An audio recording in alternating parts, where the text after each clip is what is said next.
Juan Saga, Kabanata 4, Ang Bagong Kapangyarihan. Habang nakatayo sa gitna ng naglilipanang mga kalansay, tinawag ni Juan ang kanyang sandata, ang Bakunawa Double Blade, isang bagong transformation ng kanyang sandata na na-activate nang makuha niya ang lisensiya. Bakas sa kanyang mukha ang tuwa at saya. Hindi niya mapigilang ngumiti habang inihahanda ang kanyang sarili. Tumama siya sa mga kalansay, at bawat hampas ng Bakunawa Blade ay naglalabas ng makulay na asul na enerhiya na kumikislap sa paligid. Bigla, lumitaw ang level up notification sa kanyang paningin. Napahinto siya sandali, tumawa ng malakas, at nagbulong sa sarili, "Maganda aro." Mabilis na pinaghahampas ni Juan ang mga kalansay. Makikita ang sunod-sunod na mga level up na naglalakbay sa kanyang screen. Tumatawa siyang parang siya na ang tunay na halimaw sa kwento. Sa kanyang mga mata, bakas ang takot ng mga kalansay. Ngayon, siya ang nanghahabol. Hindi na sila ang humabol. Nagtakbuhan ang mga kalansay habang si Juan naman ay nakikipagligsahan sa kanilang bilis at nagsisimula ng sumabog ang mga enerhiya sa paligid. Isang palabas ng kapangyarihan at kasiglahan. Makaraan ang ilang minuto nang walang tigil na laban, lumabas ang mensahe mula sa sistema. "Mabuhay, 100 na halimaw na ang napatay mo." Kasabay nito, may lumabas na isang scroll. Ang gantimpala para sa kanyang tagumpay. Tinatanong siya ng sistema kung nais ba niyang i-activate ito. Skill name, Skill Absorption. Rank, Legendary. Condition, kailangang mapatay ang kalaban upang makuha ang skill. Isa lamang ang maaaring makuha sa bawat kalaban. Nagdiriwang si Juan na parang bata habang binubulong sa sarili, "Cheat to." Mas pinag-igihan niya pa ang pagpatay sa mga kalansay, sabik sa mga susunod na level up. Nang maabot niya ang level 70, wala na siyang natanggap na bagong level up. Patunay na halos wala na siyang XP na makukuha mula sa mga kalansay. Ngunit biglang may lumabas na bagong abiso mula sa sistema. New skill unlocked, Stealth, Level 1. Isang skill na nagpapahintulot na hindi ka makita ng mga kalaban na may mas mababang kakayahan kaysa sa iyo. Pwede itong gamitin ng ilang beses depende sa mana. Napagdesisyunan ni Juan na tapusin na ang laban. Wala nang karagdagang level up mula sa mga kalansay na alipores ng Lich King. Tama na ang laro, sambit niya. Nakakita ng panganib ang Lich King nang papalapit si Juan. Agad nitong hinigop ang mga nagkalat na kalansay. At nagbagong anyo. Naging isang malaking kalansay na nakasuot ng buong armor, handang sumabak sa laban. Naglunsad ito ng isang matinding laser beam attack. Agad naman ginamit ni Juan ang kanyang Bakunawa Strike. Nagliwanag ito ng malakas at sinundan ng isang napakalakas na pagsabog. Sa labas ng dungeon, nawala ang mga babala. Napalitan ito ng puting liwanag at lumitaw ang salita, "Tagumpay, natalo na ang boss ng dungeon." Naguluhan ang mga hunter sa labas. Hindi nila maintindihan kung paano natalo ang boss kung ang mga kasama nila ay Class C lamang. Pagbalik sa laban, nakita nilang unti-unting natutunaw ang Lich King. Ginamit ni Juan ang bagong natutunang skill absorption at may lumabas na 3 pagpipilian. Isa, Necromancy, pagkontrol sa mga patay. Kaya niyang buhayin at kontrolin ang mga patay na nilalang tulad ng skeletons, zombies, at wights. Nakatitindi ito depende sa level ng gumagamit. Sa level 1, kaya niyang i-absorb at isamon hanggang 3 nilalang kada araw. Ginagamit ito para palakihin ang hukbo at takutin ang mga kalaban.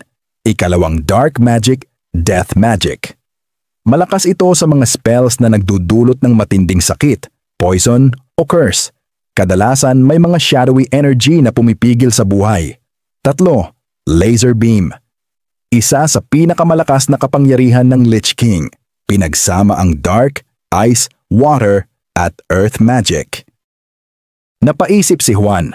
Napakalakas ng Laser Beam, ngunit isang bagsak lang ng Bakunawa Strike ang nagpalusaw dito.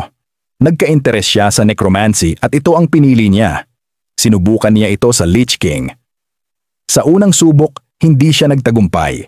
Naiisip niya na mahina lang ang Lich King kaya nagtataka siya kung bakit hindi niya ito na-absorb.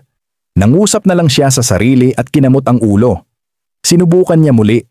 Biglang nagliwanag, may lumabas na itim na usok at pumasok ito sa kanyang katawan. Biglang nagising ang kanyang mga kasama. Agad niyang pinawalang bisa ang bakunawa at bumalik ito sa pagiging bolo.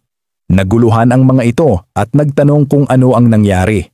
Tinanong nila si Juan kung nasaan na ang Lich King, ngunit sagot lang niya, bigla lang itong nawala. Sinabi pa ni Juan na kung may magtatanong sa labas tungkol sa nangyari sa dungeon, sabihin nilang siya rin ay nawalan ng malay. Biglang lumitaw ang isang Class A chest. Nagulat ang kanyang mga kasama. Lumalabas lamang ang mga ito kapag natalo ang boss ng isang dungeon.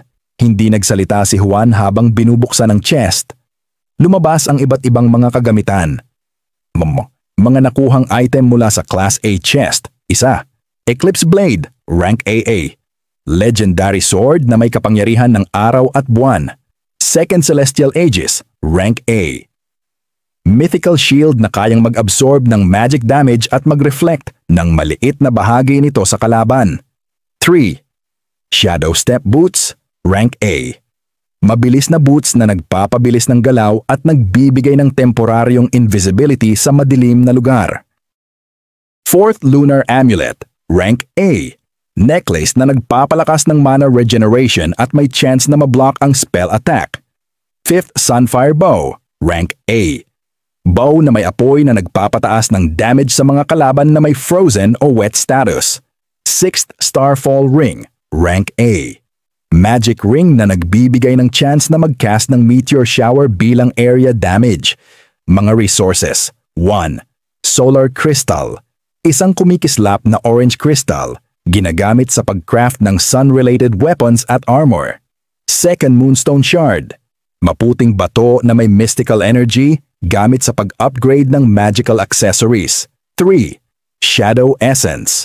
Madilim na likido na nakuha mula sa mga nilalang ng dilim, ginagamit sa stealth gear o dark magic items. 4th Celestial Ore. Rare metal na matatagpuan lamang sa matataas na bundok o sa mga bituin, ginagamit sa paggawa ng matibay at enchanted weapons. Bonus, 30,000 ginto. Nagtinginan ang mga kasama ni Juan at aminado sila na si Juan talaga ang nakatalo sa Lich King. Nagtataka lang sila kung bakit tinatago nito ang kanyang tunay na lakas. Humingi sila ng mga item. At pumayag si Juan para matulungan silang lahat sa paglaban sa mga halimaw. Kinuha ng mga kasama ang mga item na angkop para sa kanila. Ngayon lang nila naranasang hawakan ang ganitong klase ng mga sandata. Ibinigay naman ang natira sa chest kay Juan. Labis ang kanyang tuwa nang marinig ito. Lumabas sila ng dungeon at gaya ng inaasahan, tinanong sila isa-isa tungkol sa nangyari sa dungeon. Sumagot sila ayon sa napag-usapan. Bigla silang nahimatay.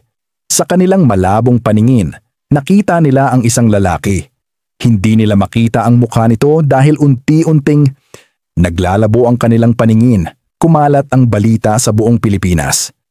Tinawag ang tumulong sa kanila na The Mystery Hero. Hanggang dito na muna ang kabanata. Huwag kalimutang mag-like at mag-subscribe. Salamat sa panonood.